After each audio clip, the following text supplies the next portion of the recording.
Before Mazer invented himself as Mazer, he was Samson Mazer. And before he was Samson Mazer, M-A-Z-E-R, he was Samson Mazer, M-A-S-U-R.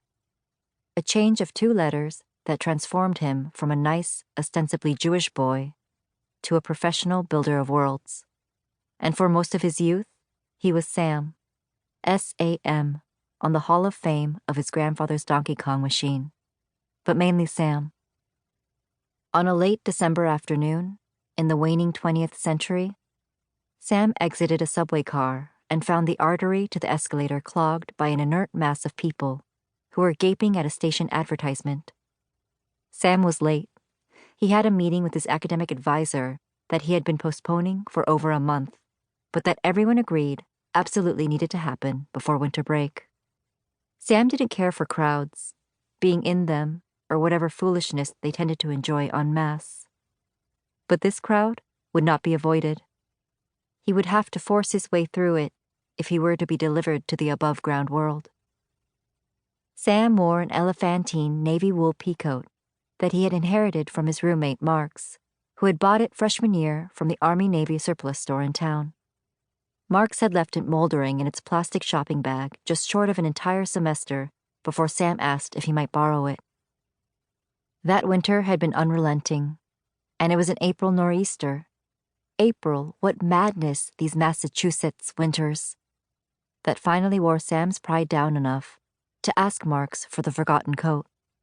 Sam pretended that he liked the style of it, and Marks said that Sam might as well take it, which is what Sam knew he would say. Like most things purchased from the Army-Navy surplus store, the coat emanated mold, dust, and the perspiration of dead boys. And Sam tried not to speculate why the garment had been surplused. But the coat was far warmer than the windbreaker he had brought from California his freshman year. He also believed that the large coat worked to conceal his size. The coat, its ridiculous scale, only made him look smaller and more childlike. That is to say, Sam Mazer, at age 21, did not have a build for pushing and shoving. And so, as much as possible, he weaved through the crowd, feeling somewhat like the doomed amphibian from the video game Frogger.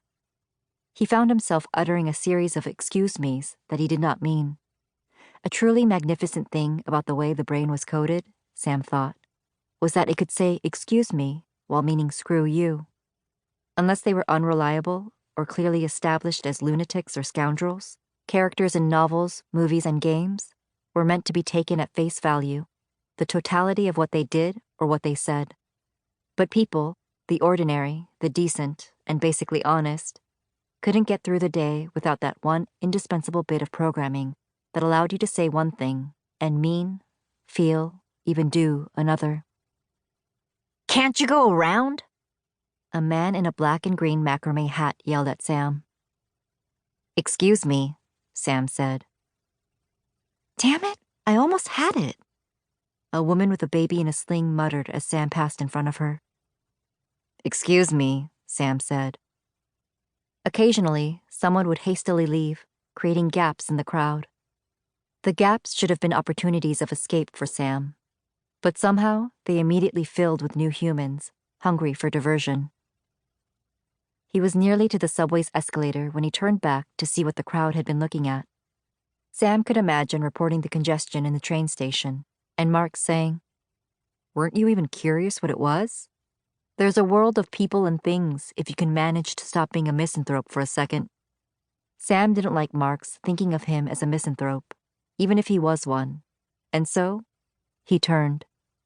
That was when he espied his old comrade, Sadie Green.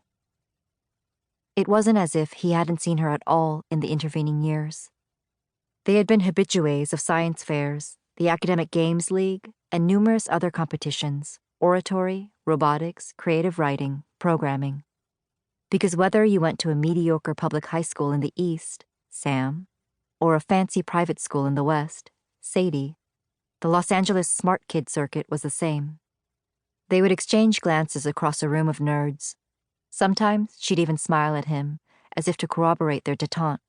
And then she would be swept up in the vulturine circle of attractive smart kids that always surrounded her. Boys and girls like himself, but wealthier, wider, and with better glasses and teeth. And he did not want to be one more ugly, nerdy person hovering around Sadie Green. Sometimes he would make a villain of her and imagine ways that she had slighted him, that time she had turned away from him, that time she had avoided his eyes. But she hadn't done those things. It would have been almost better if she had.